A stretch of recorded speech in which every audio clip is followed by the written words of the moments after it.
Billionaire went to the hospital for a routine check and ran into his ex-fiancée with a newborn baby. Before we begin, drop a comment telling us which city you're watching from, and once the story ends, don't forget to rate it from 0 to 10. Oh, and make sure to follow our channel for more stories like this. Now, sit back and enjoy every detail. The pristine marble floors of Westfield Private Medical Center gleamed under the afternoon sunlight streaming through floor-to-ceiling windows. Beckett Valiant adjusted his charcoal Tom Ford suit jacket as he strode through the main lobby, his Italian leather shoes clicking rhythmically against the polished stone. At 36, he carried himself with the quiet confidence of a man who had built a pharmaceutical empire from nothing, transforming a small family business into a billion-dollar corporation that supplied medications across 3 continents. His quarterly medical examination was as routine as his morning espresso or his evening review of market reports. Every 3 months, same day, same time, same floor. The 23rd floor had been reserved exclusively for the Valiant family for over a decade, a privilege that came with being one of the hospital's largest benefactors. Beckett approached the reception desk, his steel blue eyes scanning his phone as he reviewed the afternoon's schedule. A merger with a German pharmaceutical company needed his attention, and 3 board meetings were lined up for the following week. Control was everything in his world, every detail planned, every outcome calculated. "Good afternoon, Mr. Valiant," the young receptionist said with a nervous smile. She was new, probably fresh out of college, with auburn hair pulled back in a tight bun, and hands that trembled slightly as she checked his appointment.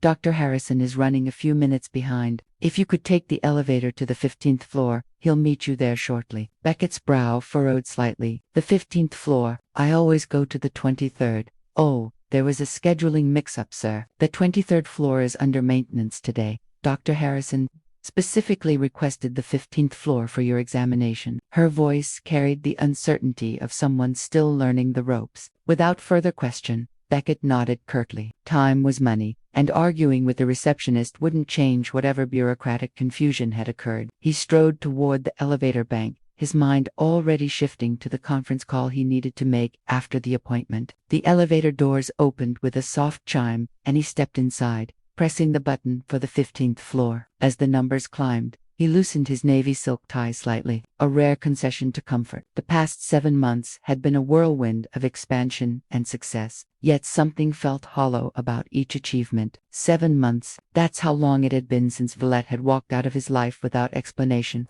leaving behind only an empty penthouse apartment and an engagement ring on his nightstand. No note, no goodbye, no forwarding address, just silence where her laughter used to fill the rooms. The elevator stopped with a gentle jolt, and the doors slid open to reveal a corridor he'd never seen before. The walls were painted in soft pastels, pale yellow and mint green, with cheerful murals of cartoon animals dancing along the baseboards. This wasn't the sterile professional environment of the executive medical floor he was accustomed to. A small placard near the elevator read Pediatric Wing, Neonatal Intensive Care Unit. Beckett stepped out, confusion evident in his expression. This was definitely not where he was supposed to be. He pulled out his phone to call the reception desk, but before he could dial, a sound stopped him cold. A baby's cry, soft, fragile, and heartbreaking in its vulnerability. The sound seemed to echo through the quiet corridor, coming from somewhere around the corner. There was something about that particular cry that made his chest tighten unexpectedly. He walked toward the sound,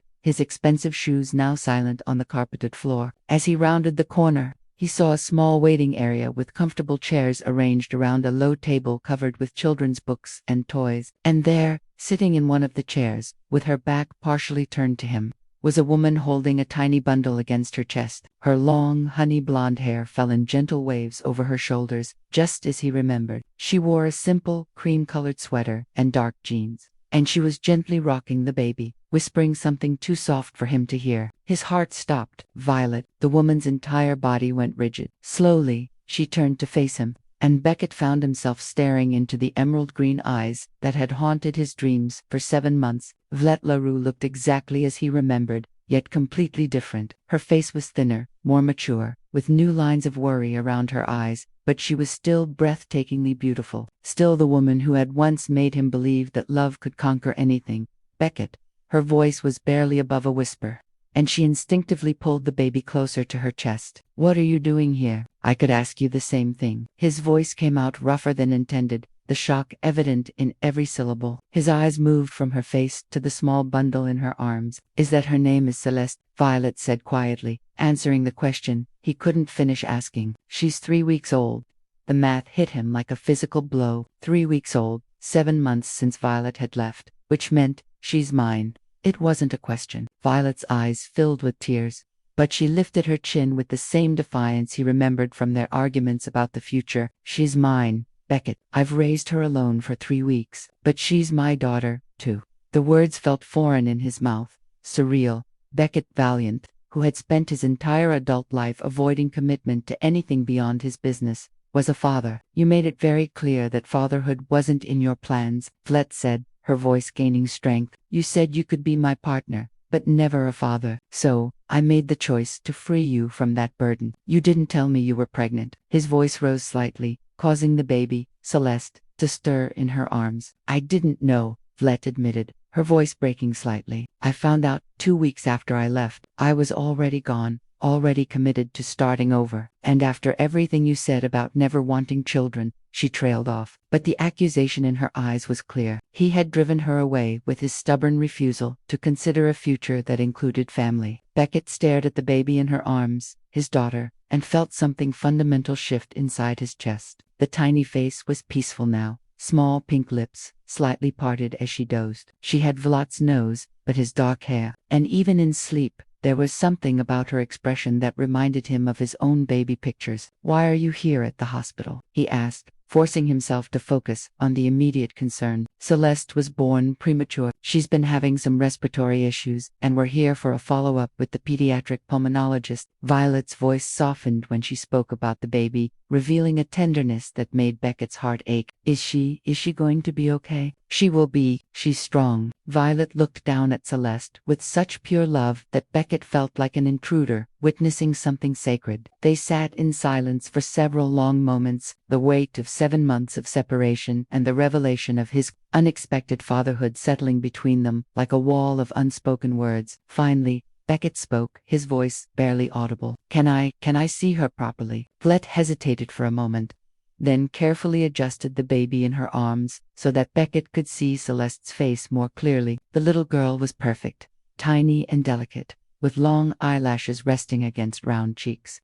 She has your stubborn chin, Vlet said with a sad smile. Beckett reached out tentatively, then stopped, his hand hovering in the air. May I? Violet nodded, and he gently touched Celeste's tiny hand with one finger. Immediately, the baby's fingers curled around his, gripping with surprising strength. The simple contact sent a jolt through his entire being. She's beautiful, he whispered, his voice thick with emotion he didn't know how to process. She's everything I never knew I needed, Violet said, watching his face carefully. The weight of that statement hung in the air between them. Everything she never knew she needed, while he had convinced himself he never needed anything beyond his empire and his control. What choices would love demand from both of them now that their daughter had unknowingly brought them face to face with the future they had both run from? The sound of approaching footsteps broke the fragile moment between them. A nurse in cheerful scrubs decorated with tiny elephants rounded the corner, clipboard in hand. Maru, Dr. Brennan is ready to see Celeste now,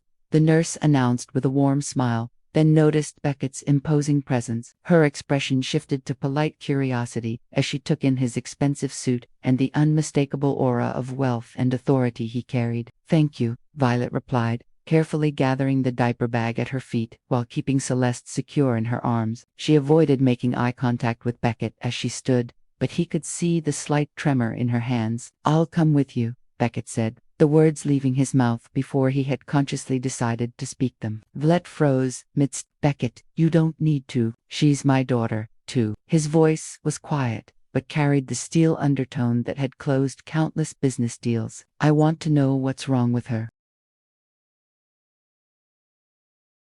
The nurse looked between them, clearly sensing the tension, but maintaining her professional demeanor. Are you the father, sir? The question hung in the air like a challenge. Beckett's jaw tightened as he realized he had no legal claim to the child he just learned existed. No rights, no documentation, no proof beyond the genetic connection he could feel in his bones. Yes, he said firmly, his eyes locked on Violet's face. I am. Violet's shoulders sagged slightly, and for a moment, she looked impossibly tired. It's complicated, she told the nurse. But yes, he's her father. The nurse nodded understandingly. Family dynamics can be complex. Dr. Brennan is very accommodating. Please follow me. As they walked down the corridor, Beckett found himself studying Violet's profile. She moved with the practiced efficiency of a mother who had learned to navigate the world one-handed while carrying a baby. Her honey blonde hair was shorter than he remembered, ending just below her shoulders instead of cascading down her back. There were small details that spoke of the life she'd built without him. A simple gold chain around her neck that he didn't recognize, practical flats instead of the designer heels she used to favor, and a confidence in her motherhood that both impressed and wounded him. How long have you been living here? In the city, he asked quietly as they walked. I never left,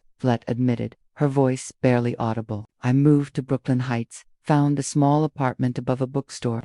The revelation hit him like a physical blow. For 7 months, he had assumed she had fled across the country, maybe even internationally. He had hired 3 different private investigators to find her, all of whom had come up empty. Yet, she had been less than an hour away from their old penthouse in Manhattan, raising his daughter alone while he attended board meetings and closed million-dollar deals. Brooklyn Heights, he repeated, his mind racing. You were here the entire time. I needed to disappear, not relocate to another continent, she said, finally glancing at him. Besides, this is where my life was, my work, my friends. I just needed space from our life together. They reached the examination room, and the nurse gestured for them to enter.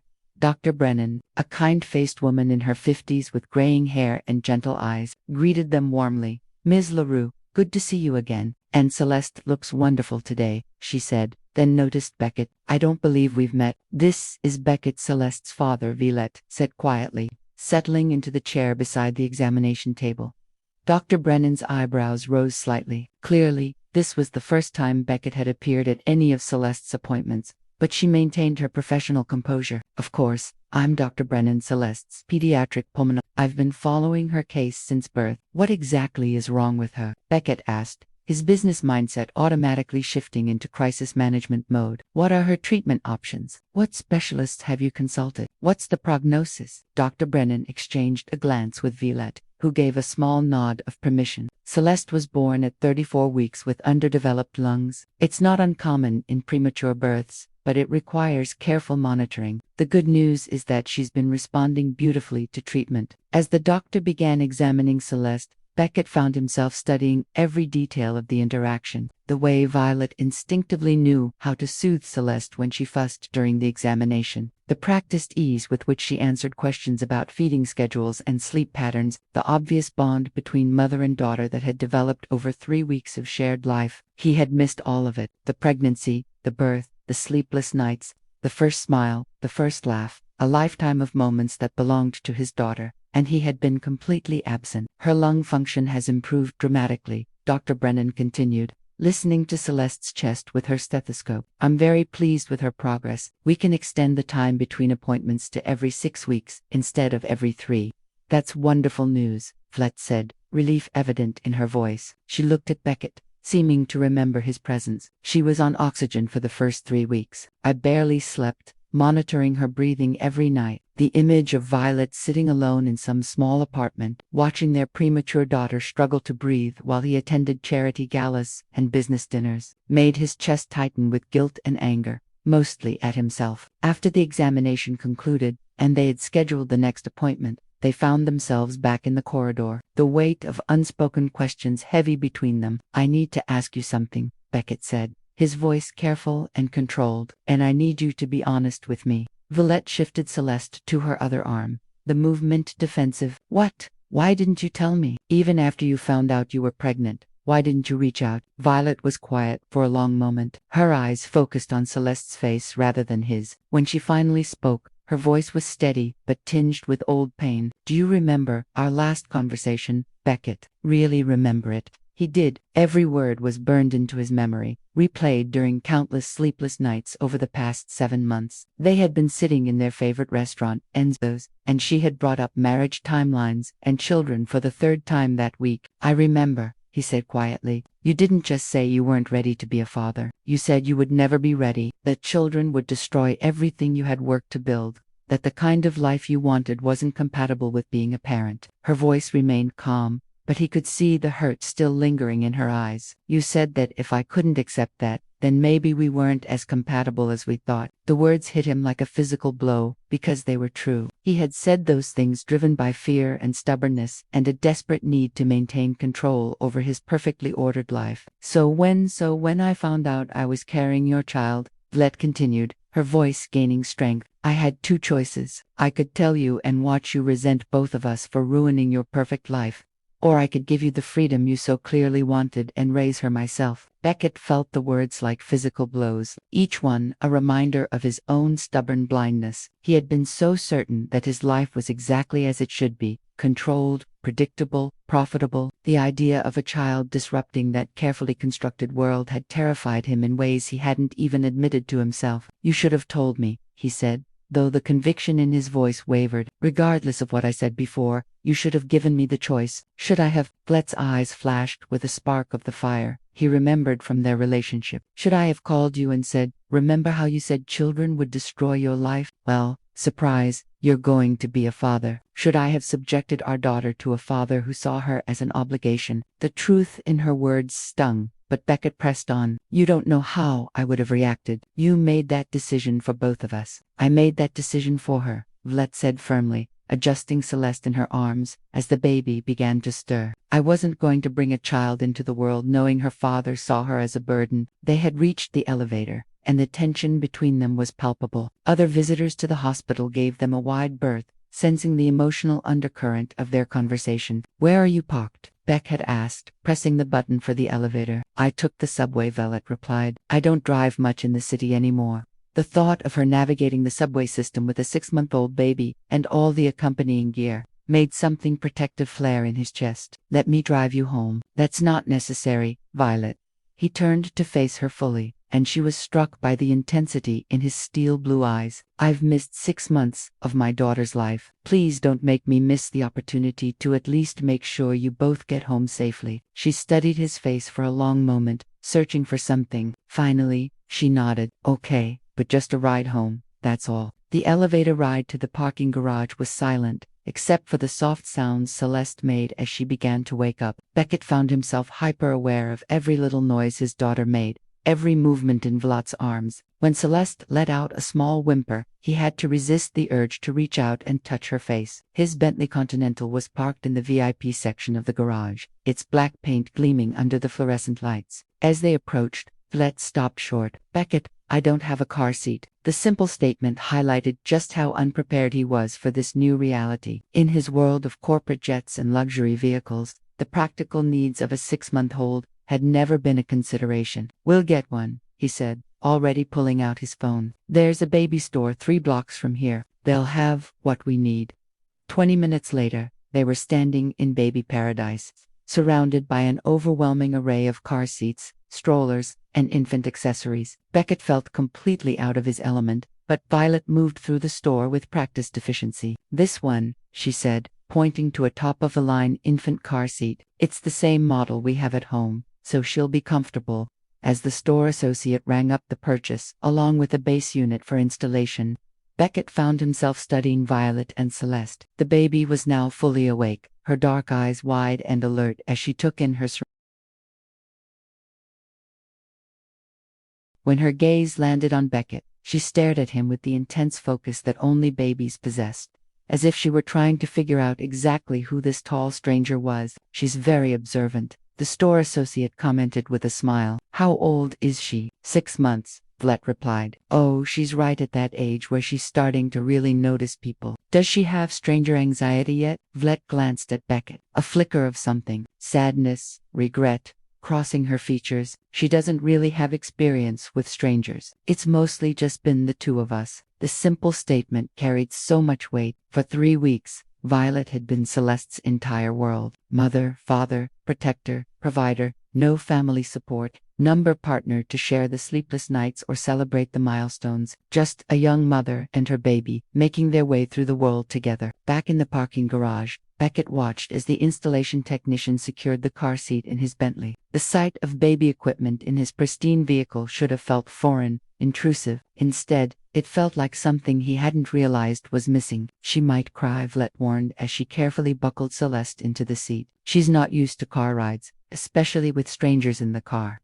But Celeste didn't cry. She looked around the luxurious interior with curious eyes, her small hands reaching toward the soft leather and polished wood trim. When her gaze found Beckett in the rear-view mirror, she made a small cooing sound that went straight to his heart. She seems comfortable, he observed, starting the engine. She's always been adaptable, Villette said softly. She had to be. As they drove through the city, toward Brooklyn Heights, Beckett found himself taking a longer route than necessary, reluctant to end this unexpected time with his daughter. He peppered Violet with questions about Celeste's routine, her preferences, her development milestones. Does she sleep through the night? Mostly. She still wakes up once, around 3 for a feeding. What's her favorite toy? A stuffed elephant named Peanut. She won't sleep without it. Has she said any words yet? She babbles a lot. Sometimes it sounds like mama, but Dr. Brennan says real words won't come for another few months. Each answer painted a picture of a life he had been excluded from, moments and memories that belonged to Violet and Celeste alone. The guilt was overwhelming, but underneath it was something else, a fierce longing to be part of that world, to know his daughter the way her mother did. They turned onto Violet Street, a charming, tree-lined avenue with historic brownstones and small neighborhood businesses. It was the kind of place where people knew their neighbors' names and children played on the sidewalks. Nothing like the sterile luxury of his Manhattan penthouse. It's that building, Vlet said, pointing to a modest 3-story structure with a colorful bookstore on the ground floor. Aunt Agatha's books. Mrs. Henderson, the owner, lets me rent the apartment upstairs. Beckett parked and got out to help with Celeste in the diaper bag. As Violet lifted their daughter from the car seat, he caught a glimpse of the apartment building's entrance, a narrow staircase leading to a door marked Tua, 2 flights up with a baby, and all her things. He asked, frowning. I'm stronger than I look, Violet replied with a small smile, and Mrs. Henderson helps when she can. The thought of Violet climbing those stairs multiple times a day, carrying Celeste and groceries and everything else a baby required, while he had been living in a penthouse with an elevator and a doorman, made his chest tight with guilt and frustration. Vlet, he said as she adjusted the diaper bag on her shoulder. Can I see where you live? Where she lives? She hesitated, clearly torn. Beckett, I don't think that's a good idea. This is complicated enough already. Please, he said quietly. I need to understand the life you've built, the life I wasn't part of. After a long moment, she nodded.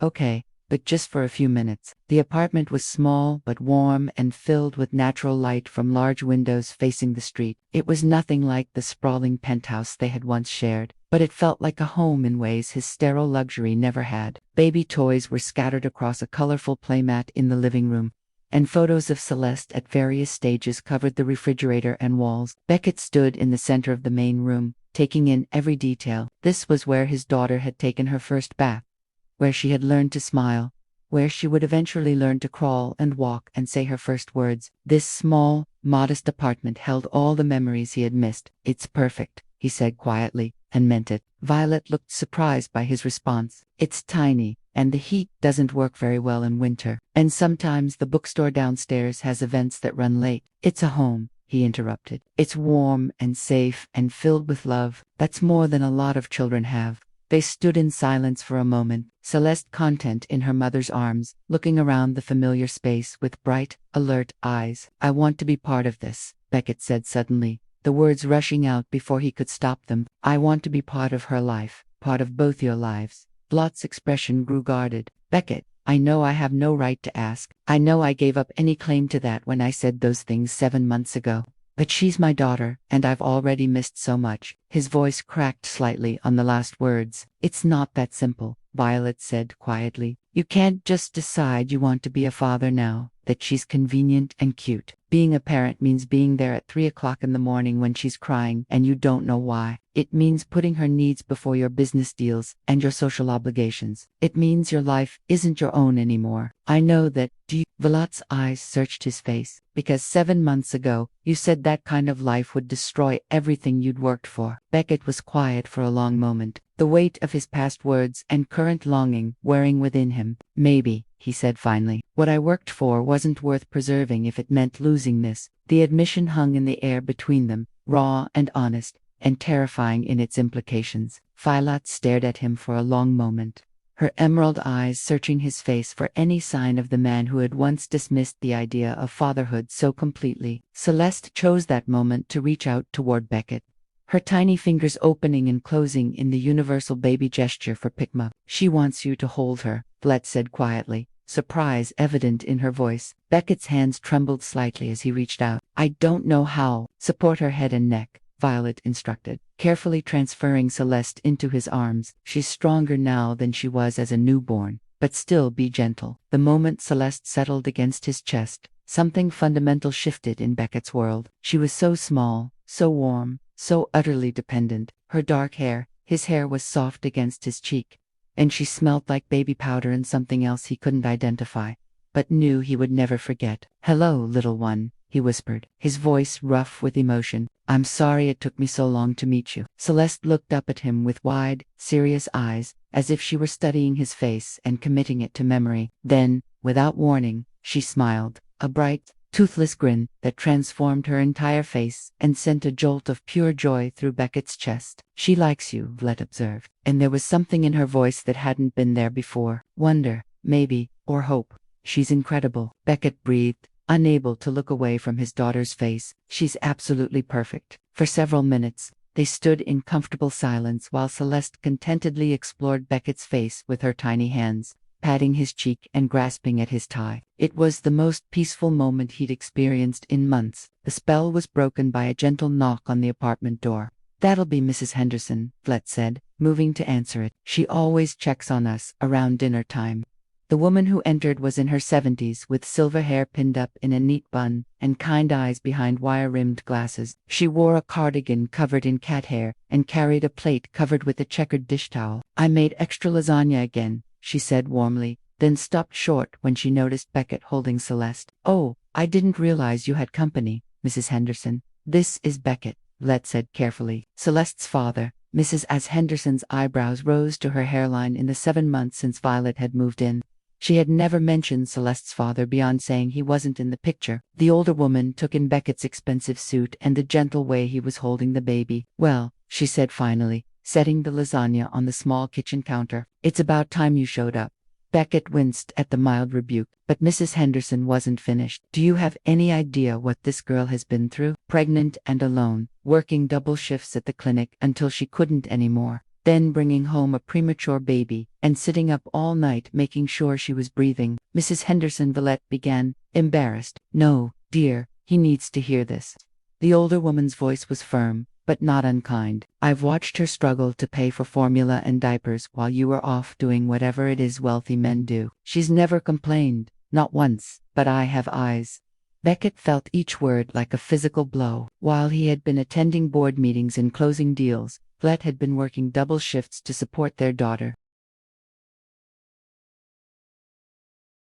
While he had been sleeping in his king-sized bed in his climate-controlled penthouse, she had been staying awake all night, monitoring their premature baby's breathing. "You're right," he said quietly, his arms instinctively tightening around Celeste. "I should have been here. I should have known." Mrs. Henderson studied his face for a moment, then nodded curtly. "Well, you're here now. That's what matters. But if you hurt them again, you'll answer to me." Despite everything, Beckett found himself fighting back a smile. This 70-something bookstore owner was threatening him, and somehow it felt exactly right. Violet and Celeste deserved people who would protect them. "I understand," he said seriously, "and I give you my word, I won't hurt them again." After Mrs. Henderson left, the apartment felt smaller and more intimate. Celeste had fallen asleep in Beckett's arms, her tiny hand fisted in his shirt. He was afraid to move, unwilling to disturb her peaceful slumber. "You can sit down," Vlet said softly, gesturing toward the small couch. "She's a heavy sleeper once she's out." Beckett carefully settled onto the couch, adjusting his position to keep Celeste comfortable. Violet sat beside him, close enough that he could smell her familiar perfume, jasmine and vanilla, the same scent that used to linger on his pillows. "Tell me about her," he said quietly. "Tell me everything I missed." Violet was quiet for a moment, then began to speak in a soft voice that wouldn't wake the baby. "She was born at 2:30 in the morning, on March 15th, 4 pounds 12 ounces. The doctors were worried because her lungs weren't fully developed, so she went straight to the NICU." Violet's voice caught slightly. "I couldn't hold her for 3 days. She was so small, and there were so many wires and tubes. Beckett's chest tightened, imagining Violet sitting beside an incubator, unable to comfort her newborn daughter. Were you alone during the birth? Mrs. Henderson came with me. She's the one who drove me to the hospital when my water broke at 4 in the morning. Violet smiled slightly. She yelled at the nurses until they found me a private room. I should have been there, Beckett said, his voice rough with regret. I thought about calling you, Violet admitted. When the doctor said she might not make it through the first night, I thought about calling, but then I remembered what you said about children destroying lives, and I couldn't bring myself to do it. She almost didn't make it. The thought of losing Celeste before he'd even known she existed was unbearable. The first few weeks were she couldn't regulate her body temperature, and her breathing was irregular. I moved into the hospital, sleeping in the chair beside her incubator. Violet reached out and gently touched Celeste's hand. But she's a fighter. Every day she got a little bit stronger. Beckett looked down at the healthy baby sleeping peacefully in his arms and marveled at her resilience. She had overcome so much in her short life, and he had been completely unaware of her struggle. What about work? How did you manage financially? Violet's cheeks flushed slightly. I worked at a free clinic in Queens until I couldn't anymore. After Celeste was born, I picked up freelance medical transcription work so I could stay home with her. It doesn't pay much, but it's enough for our basic needs. The picture she painted was one of quiet struggle and sacrifice, a young mother doing whatever it took to provide for her child. Meanwhile, he had been living in luxury, completely oblivious to their existence. Violet, he said carefully, I want to help financially. I mean, you shouldn't have to worry about money when I can. No. Her response was immediate and firm. I don't want your money, Beckett. She's my daughter, too. It's my responsibility to provide for her. Throwing money at the situation won't erase the fact that you weren't here when we needed you most, Violet said, her voice gaining an edge. I don't want her to grow up thinking that's how love works, that you can buy your way out of abandonment. Her words stung, but he knew they were fair. Then what can I do? How can I prove that I want to be part of her life? Violet was quiet for a long moment, studying his face. You can start by showing up, she said finally, not just when it's convenient or when you feel guilty. Being a parent means showing up every day, even when it's hard or boring or inconvenient.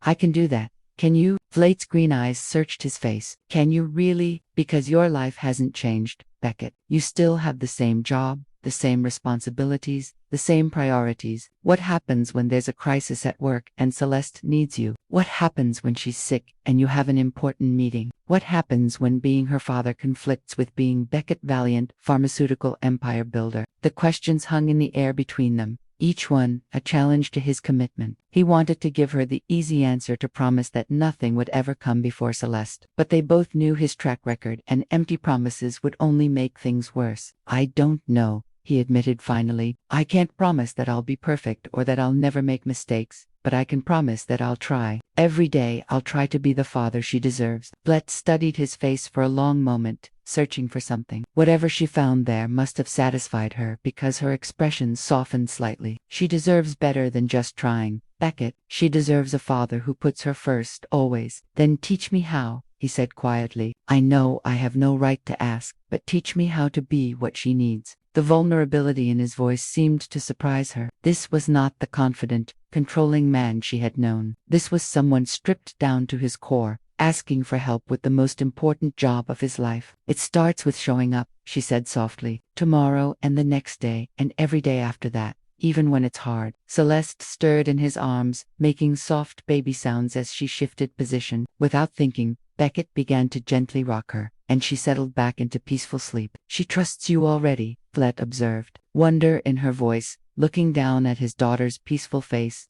Beckett felt something click into place in his chest. For 36 years, he had built his life around control, power, and financial success. But sitting in this small apartment holding this tiny person who shared his DNA and his stubborn chin, he realized that everything he thought he wanted palled in comparison to what he was holding in his arms. The question was whether he would be strong enough to build his life around her, instead of asking her to fit into the life he had already built. 3 days later, Beckett stood outside Violet's apartment building at exactly 7 in the morning, holding 2 coffee cups and a bag of fresh pastries from the French bakery downtown. He had canceled his morning workout and rescheduled 2 conference calls to be here, and the small act of rebellion against his rigid schedule felt both terrifying and liberating. He knocked softly on the apartment door, mindful that Celeste might still be sleeping. The sound of footsteps approached, followed by the quiet click of locks being undone. Violet opened the door, wearing an oversized sweater and leggings, her honey blonde hair pulled back in a messy ponytail. She looked exhausted with dark circles under her eyes and the pale complexion of someone who hadn't slept well. Beckett. She glanced at the clock on her phone. Confusion evident. It's 7 o'clock in the morning. You said showing up meant every day, he said, offering her one of the coffee cups. I brought breakfast. She stared at him for a moment as if trying to determine whether this was real or if exhaustion was making her hallucinate. Then she noticed the familiar logo on the coffee cup, her favorite cafe from their old neighborhood. The one that made her preferred oat milk latte with an extra shot and a dash of cinnamon. You remember my coffee order, she said softly, accepting the warm cup. I remember everything about you, he replied, then cleared his throat. Is Celeste awake? She had a rough night. Didn't sleep more than 2 hours at a time. Violet stepped aside to let him in. She's finally down now, but she'll probably wake up soon. The apartment was dimmer than it had been 3 days ago, with thick curtains drawn against the morning light. Baby bottles sat in various stages of preparation on the kitchen counter, and a pile of tiny clothes waited to be folded on the couch. Rough night? How? Beckett asked, setting the pastries on the counter and taking in the evidence of a difficult evening. Colic maybe, or an ear infection starting. She was fussy and wouldn't eat properly. Flet sank onto the couch, cradling her coffee like a lifeline. I called the pediatric nurse line twice, but they said to monitor her and call back if she developed a fever. Beck had felt a stab of guilt and helplessness. While he had been sleeping peacefully in his king-sized bed, Flet had been here alone, dealing with a sick baby and the anxiety that came with being the only person responsible for making decisions about Celeste's health. Why didn't you call me? He asked. Violet looked up at him with tired eyes. And tell you what, that your daughter was crying and I couldn't make it stop. You have a business to run, Beckett. Important meetings and deals that can't be postponed for baby drama. She's not drama, he said firmly. She's my daughter. And if she's sick or you're worried, I want to know. Before Violet could respond, the sound of crying drifted from the bedroom, not the healthy wail of a baby demanding attention, but a weak, pitiful whimper that made both adults immediately alert. That's not her normal cry, Violet said, already moving toward the bedroom. Beckett followed her into the small room where Celeste lay in a white crib positioned next to what was clearly Violet's bed. The baby's face was flushed and her breathing seemed more labored than usual. She has a fever, Violet said, pressing her hand to Celeste's forehead. It wasn't there 2 hours ago. Without hesitation, she lifted Celeste from the crib, and the baby's weak cries intensified. We need to go to the hospital now. Beckett was already moving, grabbing the diaper bag from beside the dresser, while Violet quickly changed Celeste into clean clothes. The practiced efficiency with which they worked together was instinctive, as if they had been co-parenting for years instead of days. My car is downstairs, Beckett said, taking the diaper bag from her hands. I'll drive. The trip to the hospital was tense and silent, except for Celeste's intermittent whimpering from the back seat. Beckett found himself checking the rearview mirror constantly, watching Vlad's face for any change in expression that might indicate their daughter was getting worse. She's going to be okay, he said, as much to convince himself as to comfort Vlad. She's so little, Violet replied, her voice tight with worry. When she was in the NICU, every fever was a crisis. I know she's stronger now, but she's still your baby, and you're scared. Beck had finished. That's normal. That's what good parents do. They worry. Violet glanced at him, surprised by the understanding in his voice. You're scared, too. It wasn't a question, and he didn't deny it. Terrified, he admitted. I've closed billion-dollar deals and negotiated with some of the most ruthless people in the world, but the thought of something happening to her makes me feel completely helpless. At the emergency room, they were quickly triaged and seen by a pediatric resident who examined Celeste thoroughly. The baby's fever had climbed to 102.1, high enough to be concerning, but not immediately dangerous. It appears to be a viral infection, the doctor explained after running several tests. Common in babies her age, especially those who were born prematurely. Her lungs sound clear, which is good news given her medical history. Relief flooded through both parents, though they tried to hide it. The doctor prescribed infant acetaminophen to manage the fever and recommended close monitoring over the next 24 hours. She needs someone with her constantly for the next day or two, the doctor added, Premature babies can deteriorate quickly with viral infections, so any changes in breathing, eating, or alertness should be reported immediately. As they drove home from the hospital, Celeste sleeping peacefully in her car seat with her fever already beginning to respond to medication, Vlet stared out the window in thoughtful silence. "What are you thinking about?" Beckett asked. 24-hour monitoring, she said quietly. "I'll have to call in sick to my transcription work, which means no income for the rest of the week." "I'll stay," Beckett said immediately. "I can work from here and help watch her." Vlet turned to look at him. "You can't just cancel your schedule for the rest of the week. Don't you have that board meeting on Thursday? The one with the German pharmaceutical company?" The fact that she remembered details about his business schedule, even after 7 months apart, caught him off guard. "How did you? I still follow industry news," she said with a slight shrug. "Your company's potential merger has been all over the financial publications." The merger, it was worth over $2 billion and represented the culmination of 18 months of negotiations. The Thursday board meeting was crucial, a final presentation to convince the board of directors to approve the deal that would cement his company's position as a global leader in pharmaceutical innovation. "I can reschedule," he said, though they both knew how impossible that would be. The German executives were flying in specifically for Thursday's meeting, and too many moving parts were already in motion. "No," Vlet said firmly. "You can't, and we both know it. I'll manage with Celeste, just like I always have." "You don't have to manage alone anymore," Beckett insisted. "That's what I'm trying to tell you." "But you do have other obligations," Vlet pointed out. "Important ones that affect thousands of employees and millions of dollars. You can't just pretend those don't exist because you want to play house for a few days." Her words stung because they highlighted the fundamental tension he was trying to ignore. His business empire required his attention, his presence, his unwavering focus. But so did his daughter. And unlike his company, which could theoretically survive without him for short periods, Celeste was 3 weeks old and completely dependent on the adults in her life. "This isn't playing house," he said quietly. "This is our family, is it?" Vlot's voice was soft but challenging. "Or is this you trying to ease your guilt by being present for a crisis? What happens next week when she's healthy and everything is routine again? What happens when the novelty wears off and being a father becomes just another obligation on your calendar?" They had arrived back at her apartment building, but neither made a move to get out of the car. Celeste continued sleeping in her car seat, blissfully unaware of the tension between her parents. "I know you think I'm going to leave again," Beckett said finally. "I know you think this is temporary, that I'll get bored or overwhelmed and disappear, but you're wrong." "Am I?" Vlet turned to face him fully because 3 days ago, you didn't even know she existed. 3 days ago, your life was exactly the way you wanted it. Controlled, predictable, and child-free. Now you're asking me to believe that everything has changed because you held her for a few hours. "Everything has changed," he said with quiet intensity. "The moment I saw her,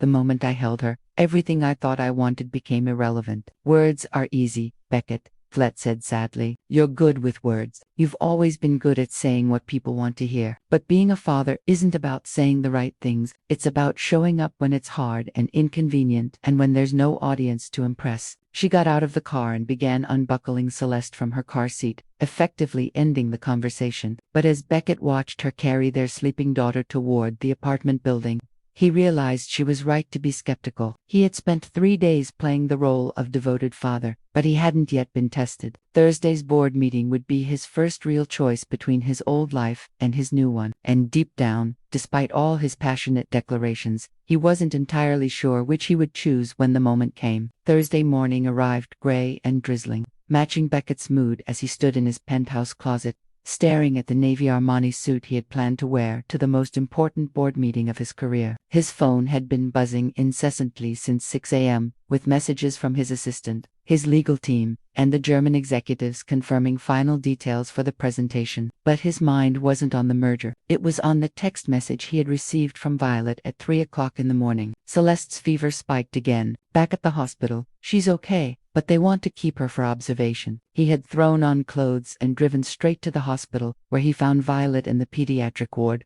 holding Celeste while an IV dripped fluids into their daughter's tiny arm. The sight had nearly brought him to his knees. "The doctor says it's just a precaution," Violet had assured him, but her eyes were red-rimmed from exhaustion and worry. "Her fever broke around 5, but they want to make sure she stays hydrated." Now, 4 hours later, Beckett was supposed to be preparing for the presentation that would secure his company's future. Instead, he was debating whether to change into jeans and go back to the hospital. His phone rang, displaying his assistant number. "Caroline," he answered, still staring at the suit. "Mr. Valiant, the Germans arrived this morning and are settled at the Meridian Hotel. The presentation materials are loaded and ready, and the board members are all confirmed for 2 o'clock. Is there anything else you need me to, Caroline?" he interrupted. "What would happen if we postponed the meeting?" There was a long silence on the other end of the line. "Postponed, Mr. Valiant. This merger has been 18 months in the making. The German executives flew here specifically for today's presentation. If we postpone now, I know what's at stake," Beckett said quietly. "I'm asking what would happen. Best case scenario, we could reschedule for next week." Klaus Weber seemed very firm about their timeline. "Worst case, they walk away and consider other acquisition targets. You know, they've been courting that Swiss company as well." Beckett closed his eyes. The Swiss company was Nova's Pharmaceuticals, his biggest competitor in the European market. If the Germans chose them instead, it would cost Valiant Industries billions in potential revenue and market share. "Mr. Valiant, are you still there?" "I'm here," he said. "Give me an hour. I'll call you back." He hung up and immediately dialed Violet's number. "Hello." Her voice was soft, probably trying not to wake Celeste. "How is she?" "Better. Her fever hasn't returned and she's keeping fluids down. The doctor thinks we might be able to go home this afternoon." Violet paused. "Shouldn't you be getting ready for your meeting?" Beckett sat heavily on the edge of his bed, still holding his phone. "Tell me what you need. Do you need me to bring you food, coffee, a change of clothes?" "Beckett, I'm fine. Mrs. Henderson brought me everything I need and Celeste is stable." "You don't have to." "I want to be there," he said, cutting her off. "I want to be with both of you, but you have that meeting, the important one." He was quiet for a long moment, the weight of the decision pressing down on him like a physical force. "What if I told you that meeting could wait?" "I'd say you were lying to yourself," Blett replied gently, "and probably to me. We both know how important this merger is to your company. And what if I told you that you and Celeste are more important?" There was a sharp intake of breath on the other end of the line. "Beckett, I'm serious, Blett. What if I chose to be at the hospital with my family, instead of in a boardroom with people who only care about profit margins?" "I'd say you were making a mistake," she said quietly, "and that you'd probably resent us for it later." Her honesty was like a slap, but he knew she was right to be cautious. How many times had he promised to prioritize their relationship over work, only to break that promise when a crisis arose? How many dinners had he missed? How many weekend plans had he How many times had he chosen the company over everything else? What if this time was different? He asked. "How do I know it would be?" The question hung in the air between them, unanswered and perhaps unanswerable. How could he prove that his feelings had changed when his track record suggested otherwise? How could he ask her to trust him when he had already proven himself untrustworthy? "You can't know," he said finally. "You have to trust me. And I know that's asking a lot." "It's asking everything," Violet whispered. "I can't let myself believe you've changed, only to watch you walk away again. I won't survive it. And more importantly, Celeste doesn't deserve that kind of instability." After they hung up, Beckett sat in his closet for another 20 minutes, staring at the suit that represented everything he had worked to build. Valiant Industries was his legacy, his contribution to the world, the tangible proof of his worth and intelligence. Walking away from the merger would jeopardize all of it. But as he thought about Celeste's tiny hand gripping his finger, about Violet's exhausted face in the hospital waiting room, about the family he had unknowingly abandoned, the suit began to look like a costume for a role he wasn't sure he wanted to play anymore. His phone buzzed with another text from Caroline. "Klaus Weber called wants to confirm timing for this afternoon's presentation." Beckett stared at the message for a long moment, then typed his response. "Tell Klaus that I need to reschedule. Family emergency." Caroline's response came immediately. "Are you sure? This could cost us the deal." "I'm sure," he typed back, then added, "Cancel all my meetings for the rest of the week." And Caroline, if Klaus walks away because I chose my family over a meeting, then he was never the right partner for us anyway. He changed into jeans and a sweater, grabbed his car keys, and drove back to the hospital. He found Violet in the same chair where he had left her, but Celeste was awake now, looking alert and more like herself. "You came back," Violet said, surprise evident in her voice. "I told you I would," Beckett replied, settling into the chair beside hers. "How is she feeling?" "Much better, look." Villette held Celeste up, and the baby smiled at the sight of her father. Reaching out with both hands, Beckett took her gently, marveling at how much more comfortable he felt holding her compared to just a few days ago. "Hello, beautiful girl. You gave us quite a scare. What about your meeting?" Villette asked quietly. "Postponed," Beckett said, not taking his eyes off Celeste. "Klaus Weber will have to wait." "Beckett, you can't just cancel a billion-dollar merger because my daughter was in the hospital." He looked at Violet with steady eyes. "Yes, I can. I did." She stared at him for a long moment, searching his face for any sign of regret or resentment. "You're going to lose the deal." "Maybe," he admitted. "Probably. But I'd rather lose a business deal than lose the chance to be the father Celeste deserves. And if you regret it, if the company suffers because of this choice." Beckett considered the question seriously. He had built Valiant Industries from nothing, pouring his heart and soul into creating something that would outlast him. But looking at Celeste's bright eyes and feeling her small hand grip his finger,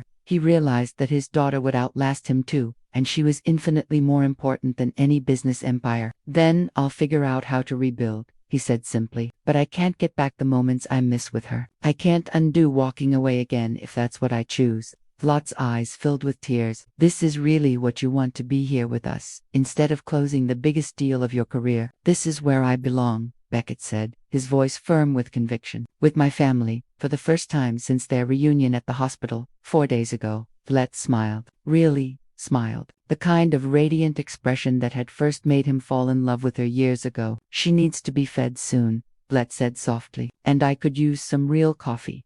Not the hospital vending machine kind." "I'll get coffee," Beckett said, carefully transferring Celeste back to her mother's arms. "The good kind from that place you like." As he walked toward the elevator, Beckett felt his phone buzzing with what he assumed were frantic messages from his team about the canceled meeting. But for the first time in his adult life, he didn't check his phone. Instead, he thought about the small family waiting for him upstairs and realized that choosing them over everything else didn't feel like a sacrifice. It felt like coming home. 2 weeks later, Beckett sat in his corner office on the 42nd floor of the Valiant Industries building, staring at the termination letter from Weber Schmidt Pharmaceuticals. The German company had officially withdrawn from merger negotiations, citing reliability concerns regarding executive commitment to corporate obligations. Within hours of that announcement, Novus Pharmaceuticals had announced their acquisition by Weber Schmidt for $23 billion, exactly the deal that should have been his. His phone had been ringing incessantly for days. Board members demanding explanations, investors questioning his judgment, financial journalists asking for comments about the Valiant meltdown. His stock price had dropped 12% in the past week alone. Caroline knocked on his door and entered without waiting for permission. Her usual professional composure cracked with stress. "Mr. Valiant, the board is requesting an emergency meeting today at 4 o'clock, she set a thick folder on his desk. "These are the preliminary reports on how the failed merger will affect quarterly projections." "It's not good." Beckett glanced at the folder, but didn't open it. "Anything else?" "Klaus Weber gave an interview to Financial Today. He said, and I quote, 'Valiant Industries lacks the corporate discipline necessary for global partnership.' The interview runs in tomorrow's edition." Caroline waited for his response. Anger, damage control strategies, perhaps instructions to schedule meetings with crisis management consultants. Instead, Beckett simply nodded. "Thank you for the update, Caroline. I'll review the reports this afternoon." "Sir, with respect, this is a crisis. The board is talking about voting no confidence. Some of the major investors are threatening to pull out." "We need to act quickly." To Caroline, Beckett interrupted gently. "Have you ever been in love?" His assistant blinked, clearly thrown by the unexpected question. Yes sir, I'm engaged. Actually, we're getting married next spring. Would you cancel your wedding if I told you it was important for the company?" What? Would you leave your fiancé at the altar if there was a board meeting that needed your attention?" Caroline stared at him as if he had lost his mind. "No, sir, of course not. But I don't understand. 2 weeks ago, I made a choice," Beckett said, standing up and walking to the floor-to-ceiling windows that overlooked the city. "I chose my family over a business deal. It was the right choice, Caroline. Even knowing what it would cost, it was the right choice." "But sir, the company will survive," Beckett said firmly. "We'll find other partnerships, other opportunities, but I only get one chance to be Celeste's father. I only get one chance to show Violet that she and our daughter mean more to me than profit margins." Caroline was quiet for a moment, processing this unexpected side of her notoriously driven boss. "Celeste is your daughter," 3 weeks old, Beckett said, his voice softening. The most beautiful little girl you've ever seen. She has my stubborn chin,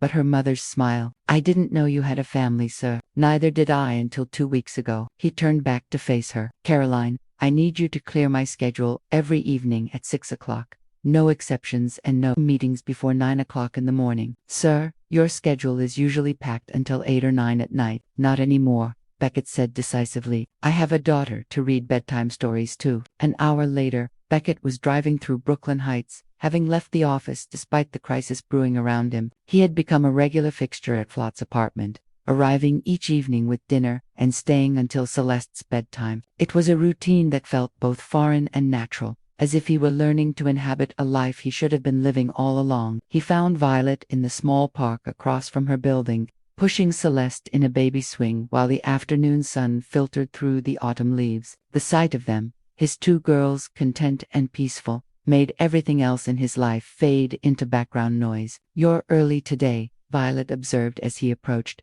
Though she was smiling, board meeting got postponed, he said, which was true. He had postponed it himself, asking Caroline to reschedule for tomorrow morning.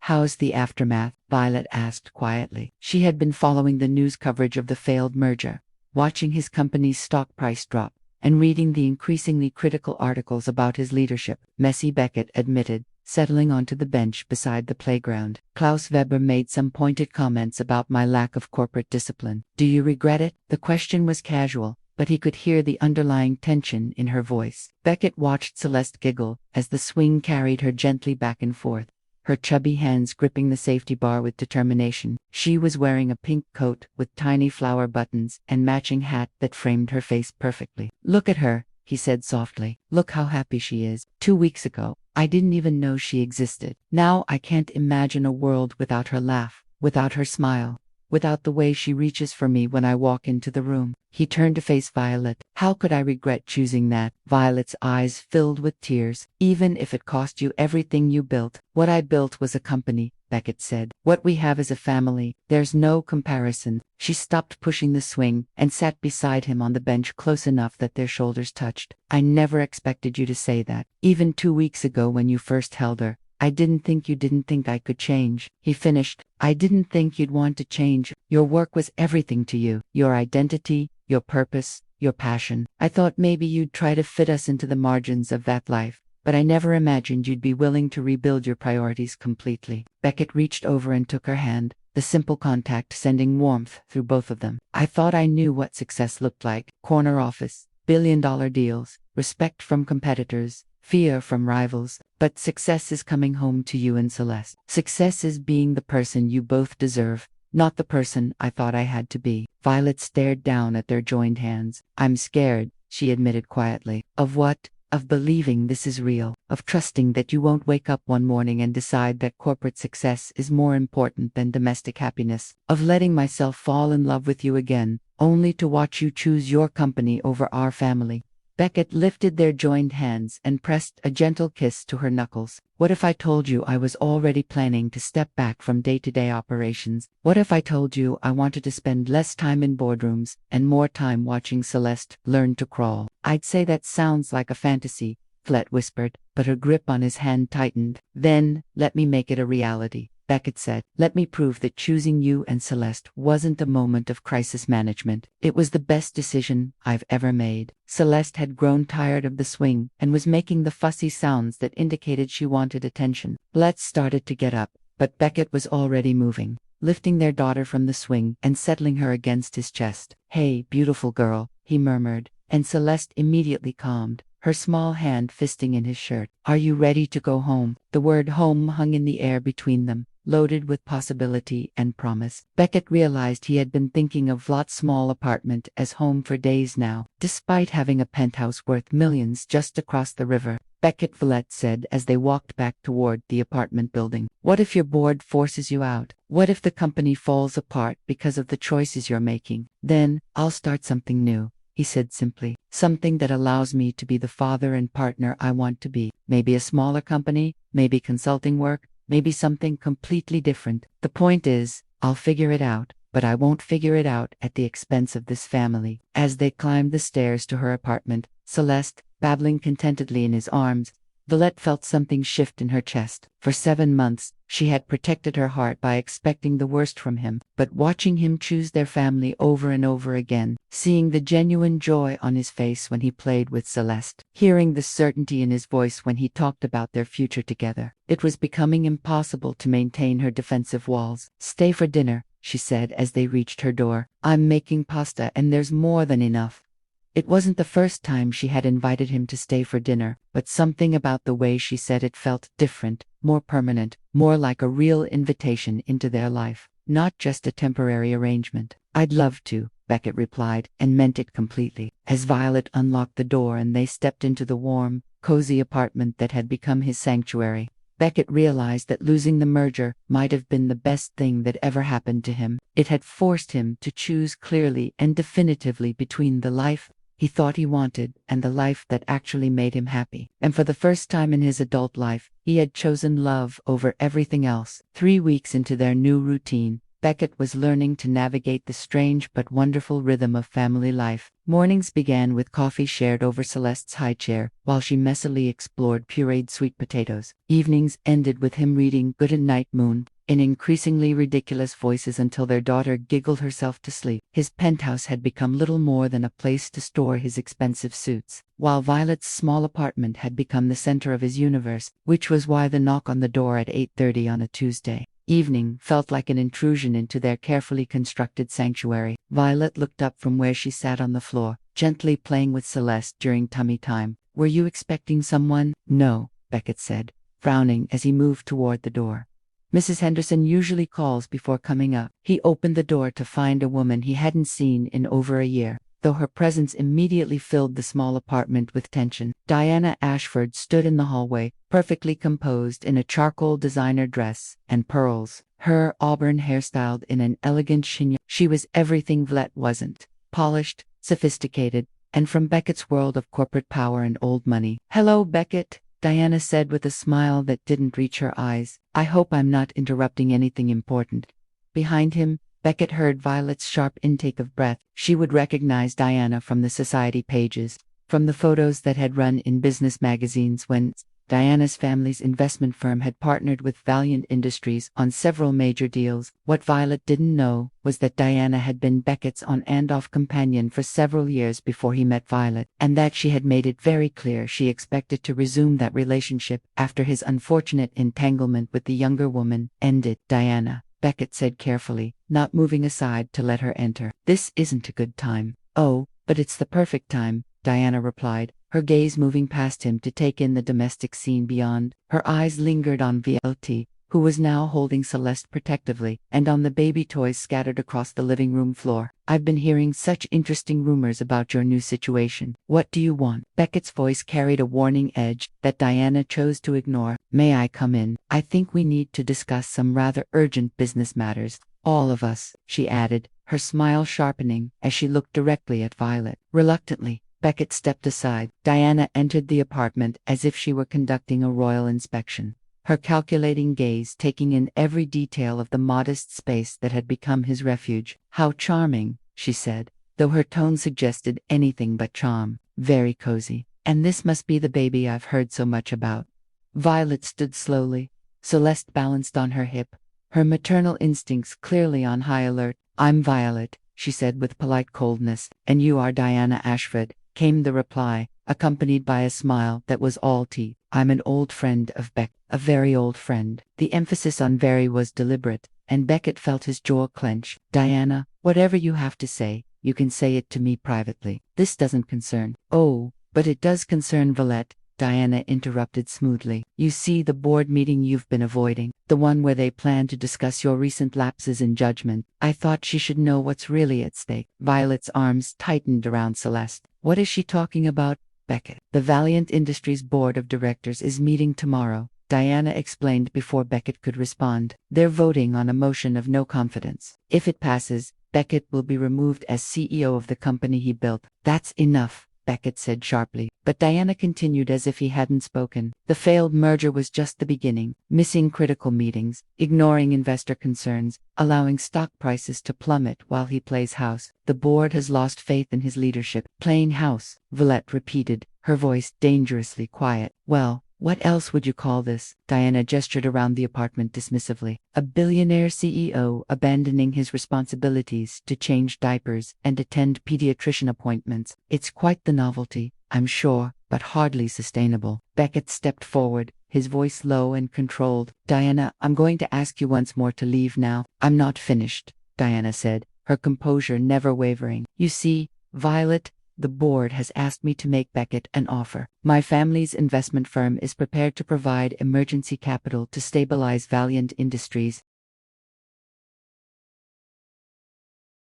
but only if he returns to full-time leadership immediately. And Villette asked, though Beckett could see she was already beginning to understand where this was leading. And if he continues this domestic experiment, if he continues to prioritize personal relationships over corporate responsibilities, the company will fail. 3,000 employees will lose their jobs. Shareholders will lose billions. All because he decided to play father to a child he didn't even know existed until a month ago. The words hit their target with surgical precision. Beckett saw Violet flinch, saw the doubt creep into her eyes as Diana's implications sank in. 3,000 people's livelihoods hanging in the balance, because he had chosen to read bedtime stories and attend doctor's appointments. That's not how this works, Beckett said firmly. The company's problems existed long before, did they? Diana interrupted. Because your stock price was quite healthy until news of your cancelled meetings and missed obligations began circulating. Your reputation for reliability and focus was your greatest asset,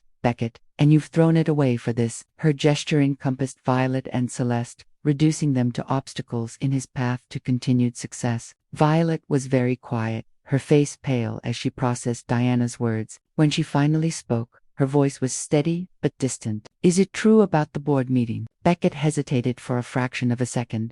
Too long, yes, but and the jobs? The 3,000 employees? Villette, it's not that simple. It actually is that simple, Diana interjected smoothly. Beckett returns to his full responsibilities as CEO, or Valiant Industries faces bankruptcy within 6 months. It's quite straightforward, really. Celeste, picking up on the tension in the room, began to fuss. Violet automatically began the gentle swaying motion that usually calmed her, but her eyes remained fixed on Beckett's face. You didn't tell me it was this serious, she said quietly. I didn't want you to worry. You didn't want me to feel guilty, Violet corrected. You didn't want me to know that choosing us might cost 3,000 people their jobs. That's not. Beckett stopped, frustrated by his inability to explain the complex financial and political maneuvering that was really behind the company's troubles. Diana is oversimplifying the situation, am I? Diana pulled a folder from her designer handbag and set it on Violet's small kitchen table. These are the preliminary reports from the board's financial analysts. Perhaps you'd like to review them yourself. Violet looked at the folder as if it contained a bomb. I don't need to read corporate reports to understand what's happening here, Villette, Beckett said urgently. Don't let her manipulate. Is she wrong? Villette interrupted, her green eyes burning with unshed tears. Is she lying when she says that your company is failing because you chose us? Beckett felt trapped between honesty and protection, between the woman he loved and the business he had built. The company is facing challenges, yes, but they're not insurmountable. And they're not entirely due to, but they're partially due to your choices, Villette pressed. Partially due to choosing Celeste and me over your responsibilities. You're not responsibilities, Beckett said fiercely. You're my family. You're what matters most. And what about the families of those 3,000 employees? Diana asked with false concern. Don't their children matter, too? The question hung in the air like a blade, cutting through every defense Beckett had built around his new priorities. He watched Vlot's face crumble as the full weight of Diana's manipulation hit home. I need you to leave, Violet said quietly, addressing Diana. Both of you, I need to think. Violet, please, Beckett started, but she was already moving toward the bedroom with Celeste. Just please go, she said, without looking back. I can't think with both of you here. Diana's smile was triumphant as she gathered her purse. The board meeting is at 10 tomorrow morning. Beckett, I do hope you'll make the right choice. After Diana left, Beckett stood alone in the apartment that had been his refuge, listening to the sound of Villette quietly crying in the bedroom. Every instinct told him to go to her, to hold her, to explain that Diana's ultimatum was a manipulation designed to tear them apart. But the folder of financial reports remained on the table, and the weight of 3,000 jobs pressed down on him like a physical force. For the first time since he had chosen his family over the merger, Beckett wondered if love was enough to overcome the impossible choices that seemed determined to tear them apart. Beckett spent the night in his car, parked across the street from Vlad's building, unable to bring himself to return to his empty penthouse, but unwilling to leave his family unprotected. He watched the lights in her apartment go on and off throughout the night, imagining her pacing the floors with Celeste, wrestling with the impossible choice Diana had laid before them. At 6 o'clock in the morning, his phone rang. Caroline's name appeared on the screen. "The board meeting has been moved up to 8 o'clock, she said without preamble. Diana Ashford called an emergency session. "Sir, I think you need to know. She's been speaking privately with board members all week. Whatever she's planning, it's bigger than just a vote of no confidence." Beckett closed his eyes, leaning back against the leather seat. "What have you heard?" "Rumors about a hostile takeover. Her family's investment firm has been quietly acquiring shares through shell companies. If she can get you removed as CEO, she might have enough backing to take control of the entire company." The pieces fell into place with sickening clarity. Diana's visit to the apartment hadn't been about saving Valiant Industries. It had been about destroying his personal life so completely that he would have no choice but to return to the company she was planning to steal from him. "Caroline, I need you to do something for me," Beckett said, starting his car. "I need you to pull the records on every major decision that led to our current financial difficulties. Every missed opportunity, every bad investment, every strategic mistake. I want to know exactly when our problem started and who was involved." "Sir, that will take hours." "You have 2 hours," Beckett said. "And Caroline, look specifically at any deals or partnerships that involve Diana's firm." As he drove back to Manhattan, Beckett's mind raced through months of board meetings, strategic decisions, and financial reports. Diana had been involved in several major partnerships over the past year, always positioning herself as a trusted advisor, always offering solutions that seemed beneficial in the short term, but costly in the long run. He arrived at the Valiant Industries building with 30 minutes to spare before the board meeting. Caroline met him in the lobby with a thick folder and a grim expression. "You were right to be suspicious," she said as they rode the elevator to the 42nd floor. "Diana's firm has been systematically undermining your company's partnerships for the past 18 months. The merger with Weber Schmidt would have threatened a deal she was orchestrating with a competing Swiss company. She needed you to fail." Beckett opened the folder and scanned the documents. Caroline had assembled financial records, email communications, partnership agreements, all painting a picture of calculated sabotage disguised as helpful consultation. "She's been playing a long game," Carolyn continued. "Get close to you personally, gain access to inside information, then use that information to position her own clients advantageously while making your deals fall apart. And when I started prioritizing my family over the company, I gave her the perfect excuse to accelerate her timeline." Beckett realized, "The question is, what are you going to do about it?" Beckett looked at the folder in his hands, then at the view of Brooklyn visible through the elevator's glass walls. Somewhere across the river, Vlett was probably feeding Celeste breakfast, both of them unaware that their future was about to be decided in a corporate boardroom. "I'm going to fight," he said quietly, "but not the way Diana expects." The boardroom was already full when Beckett arrived at 8 o'clock sharp. 12 board members sat around the polished mahogany table, their faces grim and uncomfortable. Diana sat at the far end, perfectly composed and radiating confidence. "Beckett," she said with a smile that didn't reach her eyes, "so glad you could join us. I was beginning to worry that you had more pressing domestic obligations." "Actually," Beckett said, taking a seat at the head of the table, "my domestic obligations are exactly what I want to discuss today." Murmurs rippled around the table. This was not what anyone had expected. "Before we discuss the vote of no confidence," Beckett continued, "I want to tell you about my daughter." Diana's smile faltered slightly. "Beckett, I'm not sure personal matters are—" "Her name is Celeste," he continued, ignoring Diana's interruption. "She's 6 weeks old, and she was born 6 weeks premature. She spent the first 3 weeks of her life in the NICU, fighting for every breath while her mother sat beside her incubator alone, because I didn't even know she existed. The board members exchanged confused glances. This was not the corporate crisis management they had expected. 3 weeks ago, I discovered that I was a father. I also discovered that I had been living my life completely backwards, prioritizing profit over people, transactions over relationships, quarterly reports over the things that actually matter. Beckett Board Chairman Robert Hayes interrupted gently. While we're happy for your personal revelations, we need to address the company's financial crisis. Which brings me to this, Beckett said, opening Caroline's folder and distributing copies of the documents around the table. I'm going to tell them that success isn't about how much money you make or how many companies you can acquire. He said, it's about being present for the people who love you. It's about building a life that matters, not just a business that profits. His consulting firm, Valiant Family Solutions, specialized in helping high-powered executives create better work-life balance and implement family-friendly policies in their companies. It was ironic that his greatest professional success had come from teaching other people to do what he had once been completely unable to do himself: prioritize personal relationships over corporate achievements. Speaking of which, Blett said, glancing at the clock, don't you have that site visit at the Johnson manufacturing plant this morning? I do, Beckett said, lifting Celeste from his lap and setting her down gently. But first, I have a very important meeting with a certain little girl about what book we're going to read tonight. Celeste clapped her hands together. The princess one with the dragon. The princess one with the dragon, it is, Beckett agreed,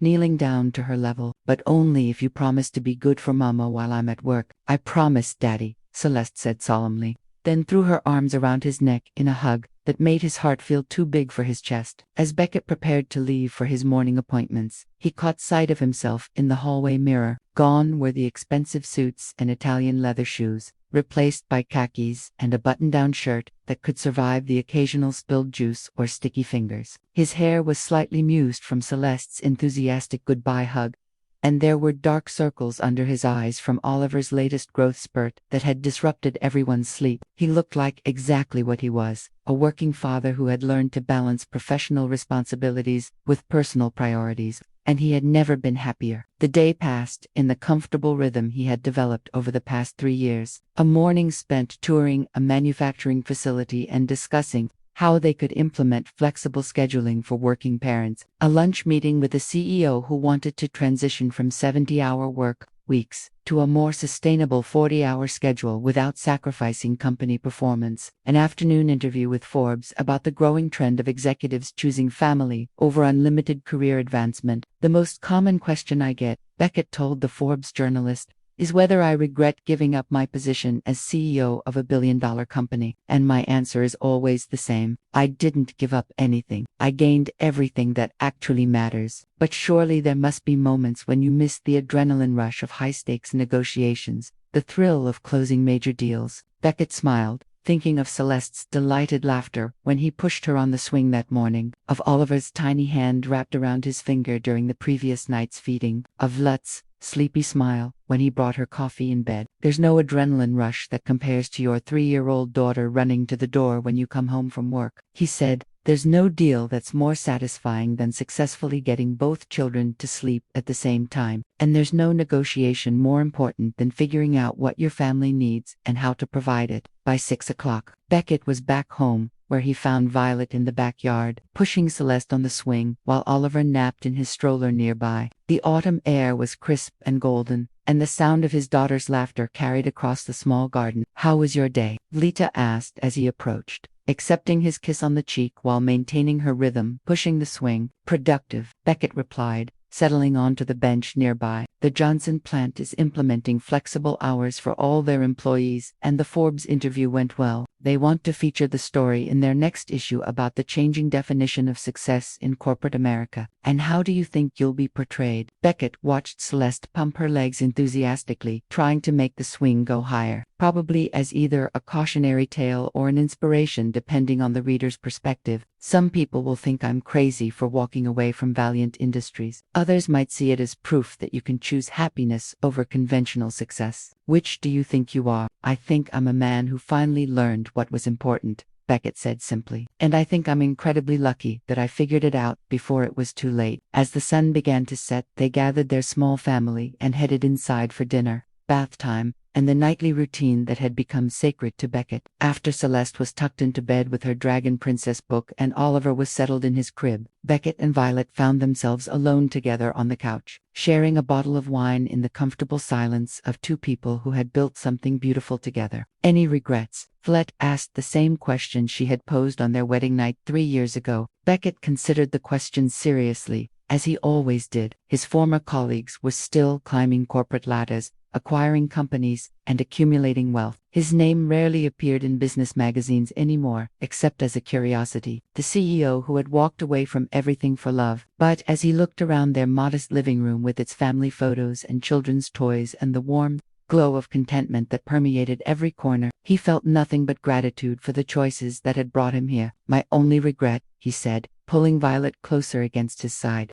is that I wasted so many years thinking that success was something you could measure in dollars instead of moments. I regret not finding you sooner. I regret missing the first month of Celeste's life, but I don't regret a single day since I chose to put family first. Even when Oliver keeps us up all night, even when Celeste has a meltdown in the grocery store, even when the house is chaos and the laundry never gets done, and we're too exhausted for romance. Beckett laughed, remembering the previous week's particularly challenging day when Oliver had been teething. Celeste had painted the kitchen wall with yogurt, and he had somehow ended up wearing more of the baby's dinner than Oliver had actually eaten. Especially then, he said firmly, because those are the moments when love isn't easy, or romantic, or Instagram perfect. Those are the moments when you choose to stay and help and be present even when it's hard. Those are the moments that actually matter. Violet smiled and settled more comfortably against his chest. I love you, Beckett Valiant, the man you've become,